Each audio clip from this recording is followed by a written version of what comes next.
పవన్ కళ్యాణ్ నమ్మక ద్రోహం చేశారని సుగాలి ప్రీతి తల్లి పోలీసులకు ఫిర్యాదు చేశారు.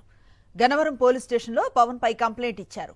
తన కుమార్తె మరణాన్ని పవన్ రాజకీయంగా వాడుకొని మోసం చేశారని ఆరోపించారు.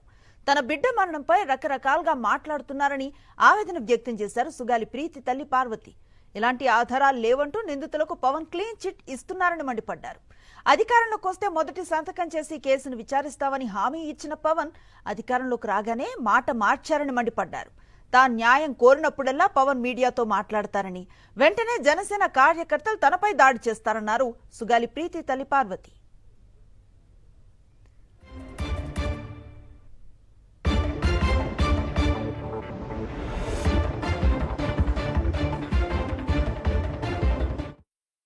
నా కూతురు సుగాలి ప్రీతిని 2017లో పట్టణంకి రావణ గారి స్కూల్లో అతి దారుణంగా రేపని మర్డర్ జరిగిన కేసు. ఇప్పటి వరకు కూడా నాకు న్యాయం జరగదు. ఇంకా నేను రోడ్డు మీద న్యాయం కోసం పోరాడుతూనే ఉన్నాను. కర్నూలులో జరిగింది, కేసు అయింది, నడుస్తూ ఉంది. కానీ ఇంతవరకు న్యాయం జరగదు.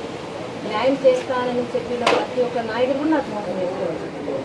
అది పవన్ కళ్యాణ్ గారు డిప్యూటీ సీఎం కాకముందు నా కూతురి కేసు, సుగాలి ప్రీతి కేసు విషయంలో న్యాయం చేస్తానని చెప్పి చాలా బాధపడి చాలా సందర్భాల్లో చాలా ప్రైవేట్ మీటింగ్స్లలో, రాజకీయంగా మీటింగ్స్లలో గర్భసంచి నిండా వీర్యం ఉంది, ఆ తల్లికి న్యాయం చేయకపోతే పదవి ఎందుకు, ఆ తల్లికి సంతకం పెట్టకుండా మొదటి సంతకం పెడతా అని చెప్పి ఆ తల్లికి న్యాయం చేయని పదవి ఉంటే ఎందుకు, ఉండకపోతే ఎందుకు, చేసిన దుర్మార్గులకు లేదా అని చాలా వీడియోస్ పెట్టారు మేడం.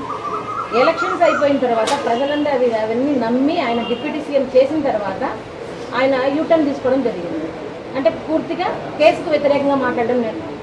కాబట్టి ఏదైతే సామాన్యుడికైనా పొలిటికల్ లీడర్కైనా ఎవరికైనా కూడా చట్టం అనేది సమానం అనేది మీరు నిన్న నిరూపించారు. కాబట్టి దయచేసి పవన్ కళ్యాణ్ గారి మీద, నా కూతురి మీద, నాకు ఫస్ట్ కేసు సుగాలి ప్రీతి కేసు సంతకం పెడతా అని చేయకున్నందుకు చీటింగ్ కేసు గాను, తర్వాత నా కూతురి మీద అసత్య ఆరోపణలు చేయడం, ఆధారాలు లేకుండా మాట్లాడకూడదని డిప్యూటీ సీఎం పవన్ కళ్యాణ్ గారే మీటింగ్ పెట్టి చెప్పారు. వీడియో ఏ ఆధారాలు లేకుండా నా కూతురి కేసుని క్లోజ్ చేయాలని ముద్దాయిలతో కుమ్మక్క అయిపోయి మాట్లాడుతున్నారు మేడం.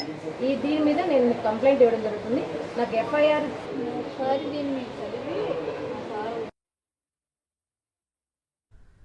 ఇదే అంశంపై మరింత సమాచారం అందిస్తారు మా ప్రతినిధి అశోక్, అందుబాటులో ఉన్నారు. అశోక్, చూస్తూ ఉన్నాం కంప్లైంట్ ఇస్తూ సుగాలి పార్వతి ఏం చెప్పారు, తమ ఆ ఆవేదన అంతా కూడా వెలుబుచ్చిన పరిస్థితి. ఈ కంప్లైంట్ వెనుక ఉద్దేశం ఏంటి, ఏం చెప్తున్నారు పార్వతి అంటే ఏం చెప్తారు?